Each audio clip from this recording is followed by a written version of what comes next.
तुम्ही आता अशी व्यवस्था केली आहे की संसदेत 33% महिला असतील, तर मग हा विचार करण्याजोगा मुद्दा आहे की जेव्हा जमिनीवरून अशा महिला पुढे येणारच नाही, तर संसदेत त्या 33% महिला पोहोचणार तरी कोण आहे? तिथं कुणीही पोहोचत नाहीये. त्या पुरुषांनीच नामनिर्देशित केलेल्या आणि पुरुषांनीच तैनात केलेल्या महिला आहेत ज्या तिथं पोहोचतील.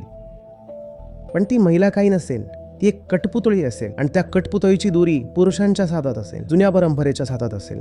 हो, जेव्हा त्या तिथे बसतील तेव्हा ते दृश्य चांगलं दिसेल, पण त्या महिला स्वतःमध्ये जागृत महिला नसतील.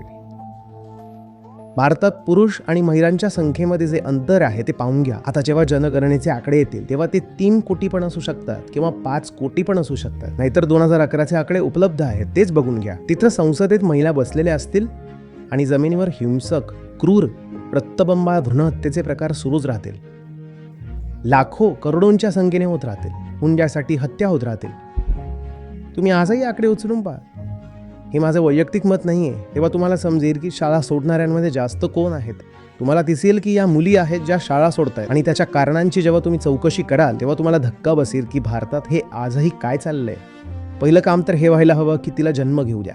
दुसरं काम तिला शिक्षित होऊ द्या. आणि तिसरं काम म्हणजे समाजात कोणत्याही प्रकारची गुंडगिरी चालू देऊ नका.